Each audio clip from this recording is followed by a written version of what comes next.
Juice.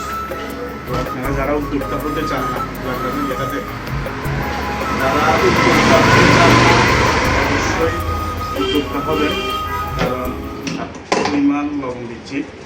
আমাদের video বানানোর জায়গাটা আসলে অনেক ছোটো, এই জন্য উদ্যোক্তা হবেন।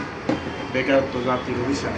তো বিট লবণ দিচ্ছি এখানে, পরিমাণ মতো বিট লবণ দিলাম, সল্ট দিলাম, চিনি দিচ্ছি 3 চামচ, 3 চামচ চিনি দিয়ে একটা কাঁচা